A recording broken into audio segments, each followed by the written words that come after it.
So, let's talk about sex.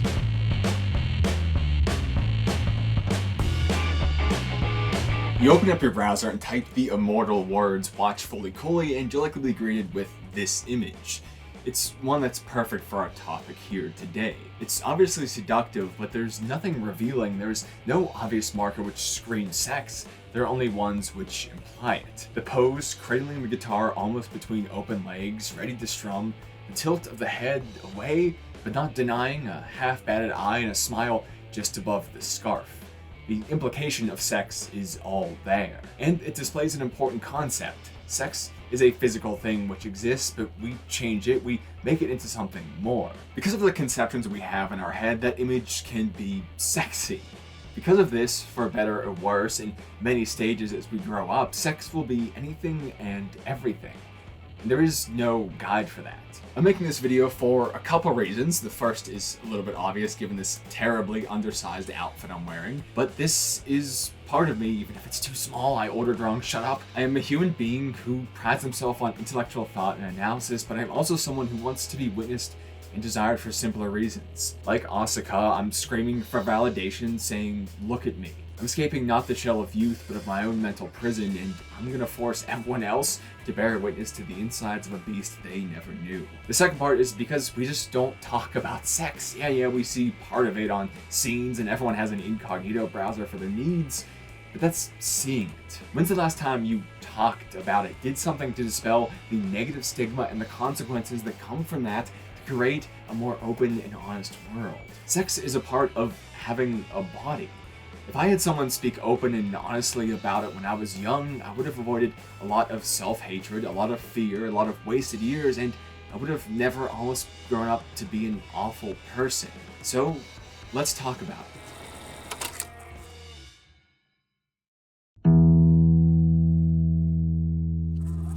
Fully Coolly is obviously a series about growing up, from Naota's forced sense of maturity to the adults who act so childishly around him, but we'll be zeroing in on one of the most unruly parts of that process today, and attempting to start dispelling the aspects which even make it appear unruly to begin with.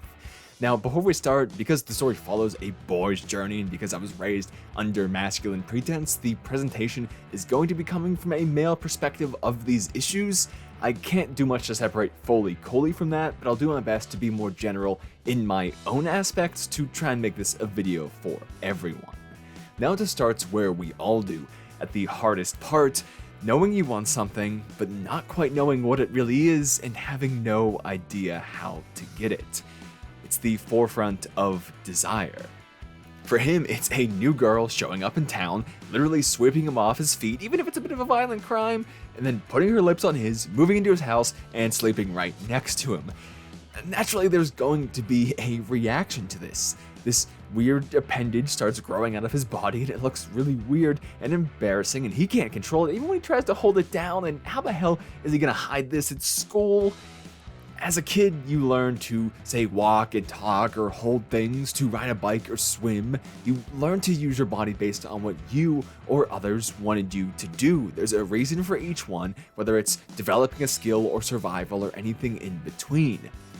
But then suddenly, your body starts doing it first, starts acting without you, and then leaving you to deal with it. How do we deal with that? Giant monsters come out of Naota's head and wreck the world around him because his world is kind of crumbling, being destroyed by his lack of control. He's supposed to be the mature one who knows what's going on, but now what's he supposed to do with this thing? It's just kind of there. It would be a hell of a lot simpler if it just went away. But it's not going away because Haruko is still right there, and it just gets worse and worse with her. She's all over him and asking for things he doesn't know about and using his body for her wants and just confusing him even more. But it starts to feel good. At a certain point, the weird falls away for something more pressing. Desire, and you're left not quite understanding it yet, but just knowing more. I want more. And that's just kind of what growing up is. There's a lot of things we never actually understand, but simply normalize and move on. And when you're a kid, your body is one of those things. I remember the first time I ever, let's say, explored my body and what it could do, and no one told me that was a thing. I just felt something and wanted to know why, and in exploration, in that process, I found that it could feel better. So you just keep going through the motions of what feels good, and then eventually it stops feeling so good and you feel kind of weird and you wonder, am I a freak? Do other people do this? Do they do it the same way? Should I have done that? Is that gonna hurt? Is that gonna hurt me in the long run to have done that? But it's embarrassing, so no one goes out and asks. You just wonder, and eventually over time you put the pieces together, or nothing bad ever happens and you assume it's okay. I remember figuring out the way that I was doing it was really not normal and honestly complicating the process a lot, but I wasn't analyzing my technique. I was just doing the same thing that felt good that one time again and again. I'd disappear into the computer room to play Roller Coaster Tycoon 2, and if I came out quicker than expected, it was because I had started from a save that was almost done. That's definitely why. Looking back, it feels so odd having not known how to deal with the feeling of growing up physically and the weird things we do to deal with it.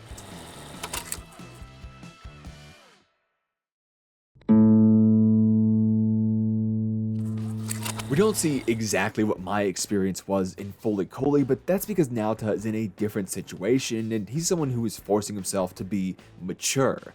And he doesn't know any of the adults have these weird feelings, does he? So to be mature, you can't let them out, at least not on purpose. But when you hold everything in like that, when you don't have an outlet to express those emotions, it's bound to show up even worse, as it does with literal monsters coming out of his head and wrecking the world around him. With these feelings, he doesn't act on wanting more because he doesn't understand it, so he only lets more happen to him. He doesn't swing the bat even when what he wants is right there in front of him, calling out to him. This is where we get into an odd truth about sex and growing up. It has two sides, what we think it is and what it actually is. When you're young, it's the unknown. It's as calculable to us as a robot emerging from your brain and fighting another one. We know that it started and we know that it ended, but what the hell really happened in that mess in the middle there? The middle is what's explored least, it seems. It's not that we don't just understand our own bodies, it's that we don't understand how it works with someone else's either. But we know it's supposed to. Like Naota being berated by his family about FLCL and making FLCL when he doesn't even know what the hell it means, let alone what they're saying. It seems silly, but that's the feeling. Everyone seems to know what it means, but you. For us, this may be like seeing it in a show, or at least kind of seeing it in a TV safe way. Sex isn't just shown on TV or in movies, and I'm in no way saying that it should be, although we should be more open about it. But that means that instead, an idea of it is shown. We see a hurried pin against the wall, a toss on the bed, and a femtosecond later a close-up of a face and some moaning, and then we cut to the aftermath, usually two people lying neatly in bed with the covers over them, but messy-haired and breathing heavily for just a few seconds, but not long enough to get annoying to the audience. All we know is that at some point, one thing enters another, and it looks like it feels really good for everyone involved. There's a lot that goes into that kind of presentation that we've come to know. It's a mixture of genuine respect for the audience's innocence, the need to tell a story in confined time, the desires of the author, and even more. Think about it. If you get one chance to write a sex scene, are you going to write the one that's real, or the one you've always wanted?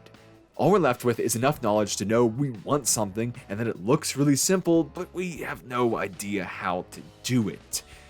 Are we making FLCL? Well, what the hell even is FLCL to begin with? The anime, despite being a 6-episode comedy romp, avoids some of this in its scenes that imply or make heavy innuendo about sex. When Haruko uses a copy of Naota's father to make him jealous, basically foreplay they do is not just seen, but really fucking weird. He's rubbing his beard on her and they eat eggs with the yolk running all over, and you kind of don't want to see it just like Naota, but that's just kind of how it starts. We're all weird and have weird little things that get us going. There are things that prepare me a lot better than the usual suspects because I'm a human and my complex psyche developed a lot of likes and dislikes, and they're expressed physically. A lot of the time, all of these actions end in the same point, but how they begin isn't so simple. There is no one way to have sex, it just exists and we make it happen. Understanding this is even harder. Even if we witnessed it for someone else, so what about us? Now, this scene leads into one later with the implication that Haruko is performing some certain oral activities, but things aren't just working because it won't stand up, even though this is a pleasurable thing and people will usually like it. Again, it's just a silly joke, but it's a nice touch that it isn't implying success, because it's not a guarantee. I've had that situation. Someone was doing the same thing to me, even though mostly every part of my body wanted it. There was a small part that set off my anxiety, and that part won the day. It was someone new, somewhere new, in a way that was kind of new to me, and it was this year. It's not like I was just starting out. It could happen anytime. Sometimes there's just something on your mind, and that's that. So it gets even more difficult. Now you have to worry about when it can happen too. Now, is this way more than the silly joke FLCL was making? Yes, but this is a moment that shakes Naota because he doesn't know what's working and not working. He just knows someone else is with Haruko. If we assume perfection every time from everyone, we'll be shaken just like that. When I started talking openly about sex, I realized that my weird experiences with it weren't so weird. So my body didn't work a few times. I haven't batted 100, but no one has. And that means I'm still on the starting roster, so does it really matter at the end of the day? And for one final one, when Haruko is pulling Naota's bat and it just won't finish and come out. Yeah, no one said FLCL was subtle about what he was doing. He's sitting there and it kind of hurts, but she keeps pulling because it needs to be done, and now no one's really satisfied, but it's just kind of happening. In the same way that it doesn't want to start, sometimes it doesn't want to end.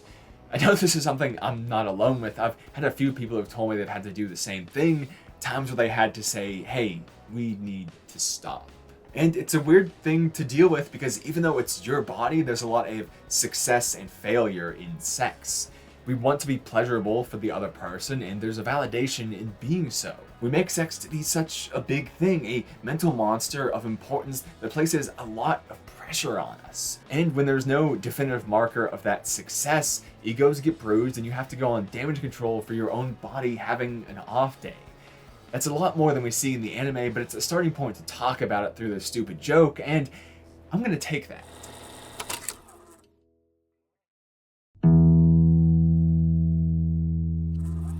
All of this exists, but because of this almost mystical idea of sex, the unknown of it mixed with our assumptions and worldly pressure, we don't see it when we're just starting because we don't know about it. The mystery of the middle isn't the only thing driving this, though. It's also in how we see others and how we see ourselves. It's asking, do we deserve success? Naota's older brother is pretty much, as far as we witness, not really a person, but more or less the idea of one.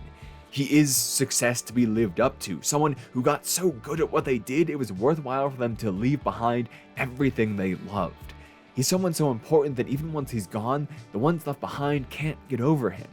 Mamimi is desperately clinging to what she felt from him, even though he probably never felt the same, given his letter to Naota about an American girlfriend. And for the younger brother, he's something impossible to rise above. He's Tasaku. How do you get better than that? Leaving the top bunk as is, even after he's gone, is saying, I can never be at his level. So why bother swinging the bat? The only thing that can happen is you might prove that you're worse than the people who came before you, because that's true. No one picks up a new activity and knocks it out of the park on their first attempt. You fail and you look like an idiot, maybe you get laughed at, people will probably talk about it and you know it's negative, but there's nothing that can be done about it. Because sex is private though, this lets us hide our embarrassment in a way we can't with other activities. We're not on home plate swinging the bat for a crowd, we're under the covers doing it for one. So when we finally tell people, we are in control of the story. Of course, we're not going to mention all the awkward little details, we're going to get right to the good stuff, like a story we don't have time and we want people to like us and keep engaging with us. We want to be exciting and cool. We want to look strong on this front because it seems like it's such a big deal. Everyone's talking about it and talking about doing it and talking about how great it is and talking about how much they want to do it, and it's everywhere and you can't avoid it, so you need to be able to keep up. It becomes like a contest. When we're young, we do talk about sex, but not in a healthy way. It makes us feel like we have to live up to the hype, so to speak, something which isn't possible because we're all kind of lying. I think this is where the need for this video really felt the most strong to me. Naota doesn't see himself worthy of getting what he wants, and as a kid, I never did. And sex was the area where this showed the most. With the supreme fear of failure, I decided it was better to never swing the bat. I dated someone for 3 years from high school into college, and we never slept together the entire time. We tried once, but the protection was awkward to get on, so we just didn't and never tried again. For 3 years, all we did was fumble around in the beginning stages of lust. Things close to it happened, but they weren't really that great and not that often. I remember faking my way through receiving oral sex for the first time because it just didn't feel good at all, but I'd heard all my friends say it was probably even better than sex itself, so I thought that I must just be weird. I know why they said that now, because they were either lying or they were having awful sex, because that's what all first sex is. After 5 years of hearing and feeling those things together, I was worse off than if nothing had ever happened. I got complacent in just never trying to go all the way, and I didn't until I was 21. And of course, it was awful. One of my coworkers sent me a message saying how someone else we worked with said I was always staring at her, and obviously I denied it because I wasn't, but her response was something like, "Oh, I kind of wish it was," and I said, well, maybe it is true, and that led to me a couple weeks later, Tuesday around 3 p.m., driving her back to her house after we were done with both of our shifts. And I should really say her boyfriend's house. And in his house, on his couch with 4 ferrets watching, we had the most awkward physical experience of my life. I'm too tall, so I couldn't really lie down, which limited her too, so we were stuck in one position.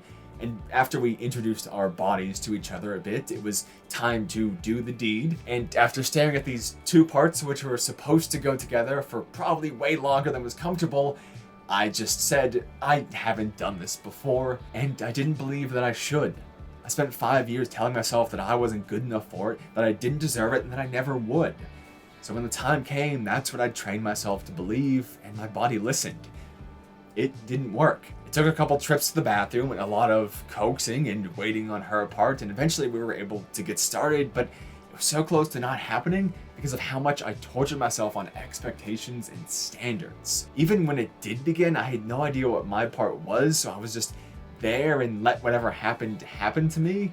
I wasn't gonna risk fucking up, so I just followed someone else who wasn't really leading. It was one position, one motion, and she talked about the other people she was having sex with. Eventually I was sitting there and thinking, is this really what it feels like? Because it just stopped feeling good.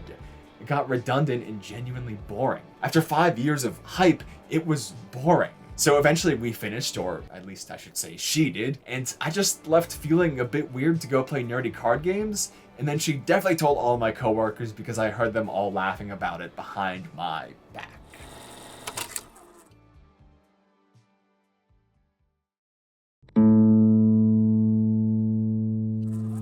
Looking back, I see how fucking horrible the whole experience was. A first time is just like that because you throw yourself at something you don't know. But that's not what we say about it. At the time, it was like I had conquered the entire fucking world. I was the biggest deal to ever be a deal because I had finally won that fucking contest. Maybe it was boring and awful, but it was 5 years in the making, god damn it. This is what Naota is like in episode 5. Even though he only succeeds with Haruko's help, if we're being real, almost entirely because of he was just kind of there. The idea that spreads based on limited details isn't that, it's that he's the big shot who saved the town. His friends heap him with praise, Mamimi gets jealous and even fights with his own dad over a girl. It was a terrifying, awful experience that could have destroyed him, but it gave him a bravado like no other because he got over the hump, that looming hill that seemed too big to ever climb. When he talks about it, he makes it live up to the hype because that's how everyone talked about it before. That's what they expected to hear from him, so he delivered. We see the other side of things being larger than they are here. It takes a pretty instant flip. It goes from, I don't really think it's a big deal, beforehand when it seems unattainable, to, well, I don't really think it's a big deal, afterwards when you're able to brag because you did it. And so this cycle continues like that. After dealing with it for so long, you take your victory lap, you play larger than life because it was an idea that consumed your life, and you beat it. You kind of are. But once the hill is climbed, you don't see a horizon that's wide open and free. You just see more hills, more things you have to take in and put a lot of effort in to get over, and there's a lot of them, and there's no straight path anymore. You just kind of have to pick one. You got to the top, and now you can see the whole view. And it's a lot to take in. The way we think sex is a big deal changes once we have it. For a while, it's the entire world, emptying everything else from our head so the salty sea air can reach right to the back, so there's no room for anything else than that singular desire coming out of our minds and destroying the world around us, making things so complicated. My attitude took a sharp decline like Naota's eventually does when I learned that one time doesn't make all of that. That what I thought was so complex was just one small piece of something a lot larger. I remember going back to my coworker's house for a second time, and it just didn't work at all that time. I was there for a while, pleading with my body in the next room, and we did nothing at all. And I got to my car, drove out of earshot, and from there, I'm surprised the steering wheel is still attached to the column because I did everything in my power to tear it off. I pounded on it, cursed myself and my inability, and I remember screaming exactly, this was supposed to be over.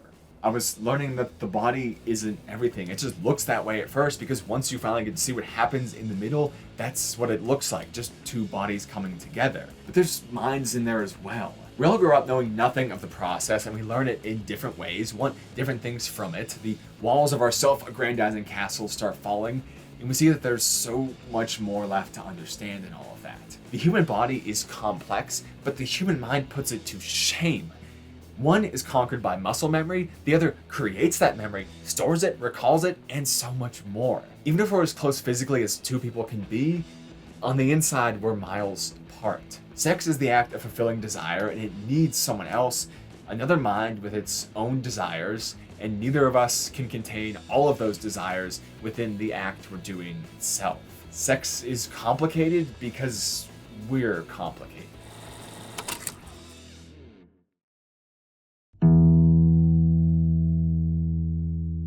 We have three characters, each at some stage of awareness of this. Naota, Mamimi, and Haruko in that order. Naota knows nothing because he is just cresting the hill. In the opening stages of Fully Coolly, he views Mamimi as a sort of chore. He doesn't actually like being around her, but he gains something from doing so, even if he doesn't understand what's good or bad about that thing. He's just there and it just happens, and he asks, "Why don't you stop then?" referring to her and his brother. But that's exactly why she does it, because physicality is more than what it seems. Every action has a reason behind it, one even the person taking the action doesn't quite understand. Using the younger brother isn't pulling them apart, it's trying to remember how they were together. Something physical is better than nothing at all, right? We imbue physicality with emotion, with thoughts and feelings. Naota uncovers this sort of feeling soon enough, though. Even though she was originally a chore, Mamimi becomes more to him once he's on top of the world and after he ignores her for Haruko. He comes back to her side, attempting to drag her on something more akin to a date, rather than their clockwork interactions under the bridge. He tries to kiss her, and she rejects the advance, even though it was so certain she liked him too, right? I mean, after all, people only do those things when they like someone, right?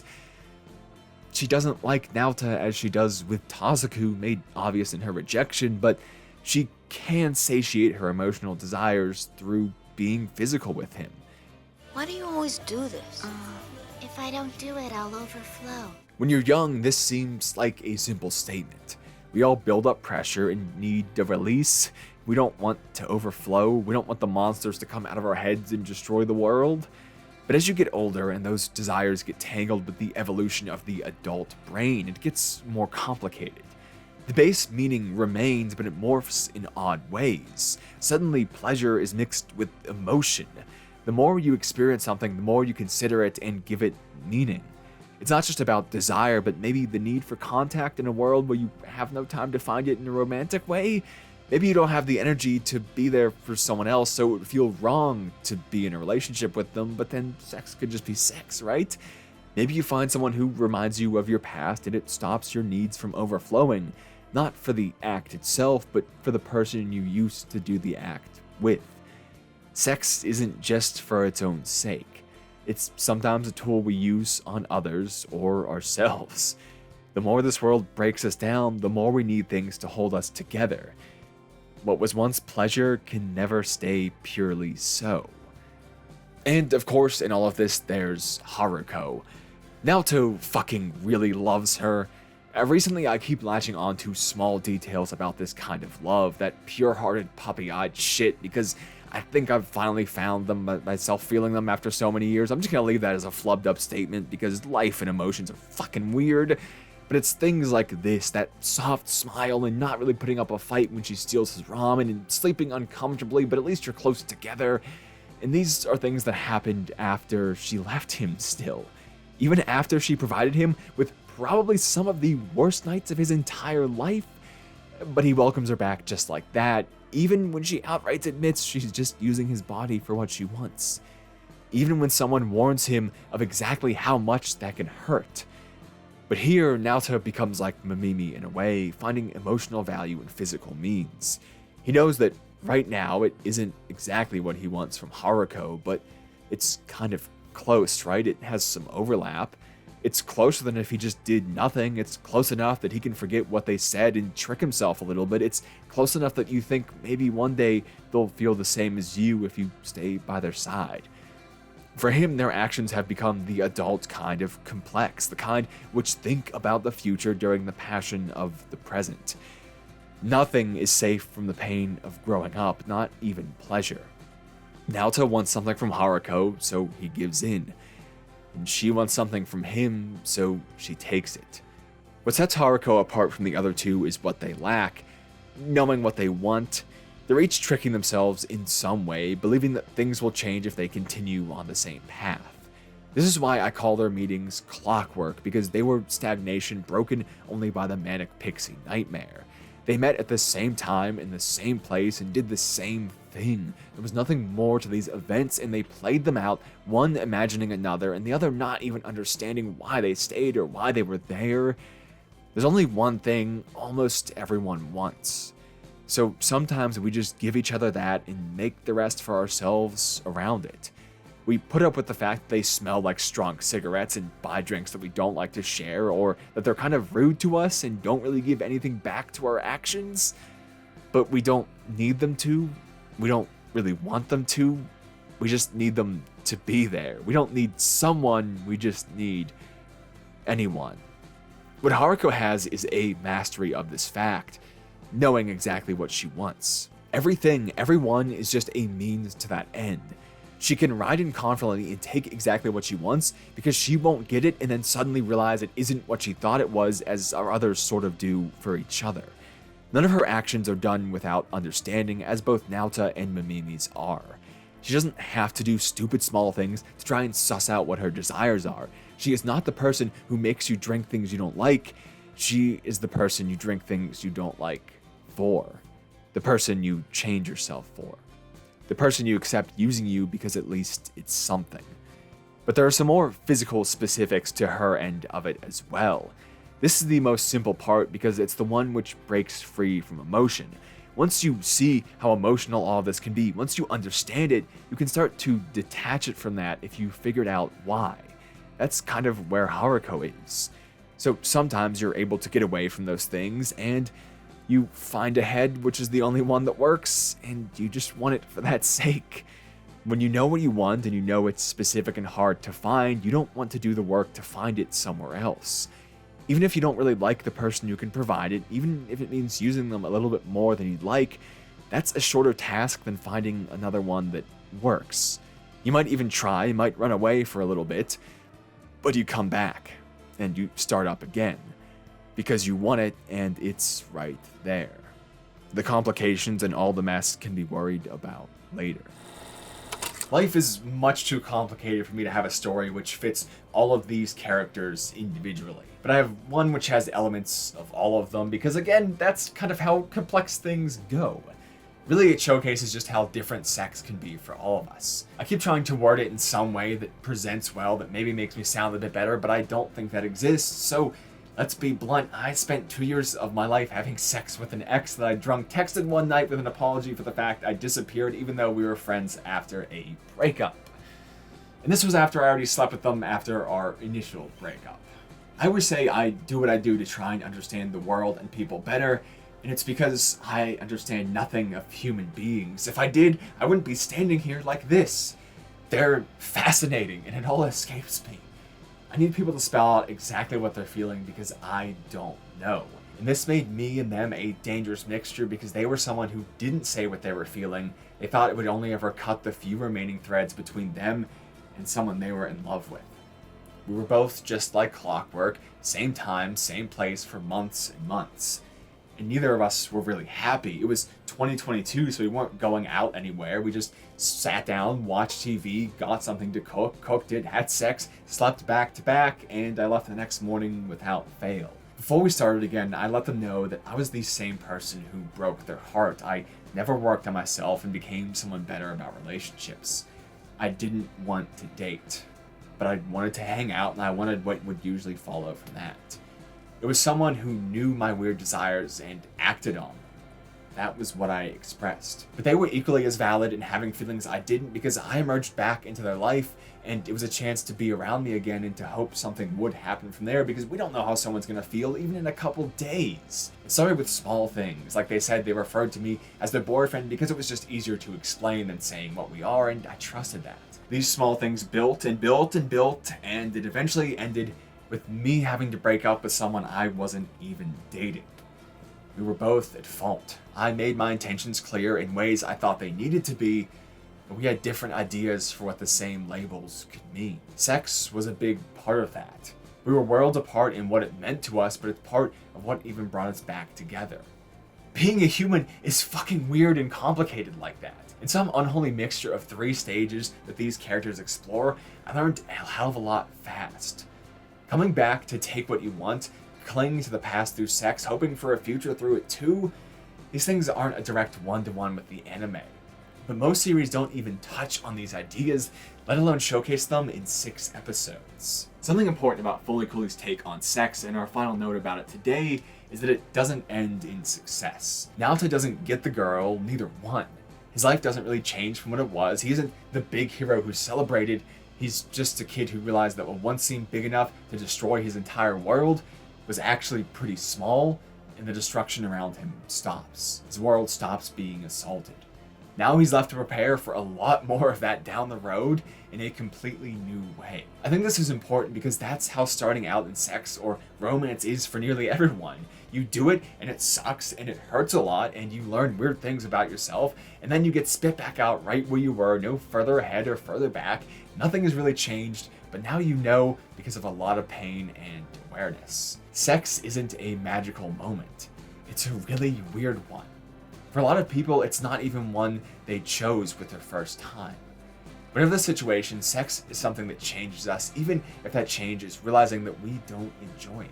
And not having an outlet to express that change, not knowing that would even occur, and feeling left out because it seemed so much different in my head almost destroyed me as a person.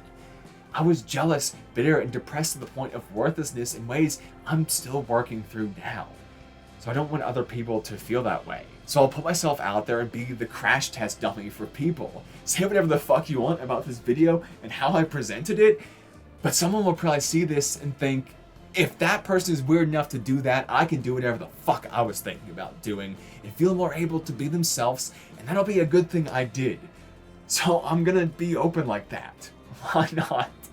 That's where my script ends. I have no fucking clue what I'm doing. This thing's literally about to fall apart because it's too small because I'm an idiot and ordered it with like 2 days left before a Halloween party and it got there literally like an hour before I left. So I just rocked like this. I'm wearing the full thing. I know you can't see it, but like it's all on there. You know what? The goal, if this video does really well, just, you know, usual stuff, likes and comments and stuff, I will get a better one of these and do another video in it. So I'll get one that actually looks nice and not this crappy one. So make this video do well, and you can see that if that's what you really want. Internet stuff you have to do to succeed, but I like it, so don't feel bad about it. Anyway, this video is went completely off the rails, so I'm going to leave you with 3 important links in the pinned comment. There's my Twitter, where you can stay up to date on videos and releases and things. My Discord, where we chat and hang out, and where people saw this before I wore it in this video.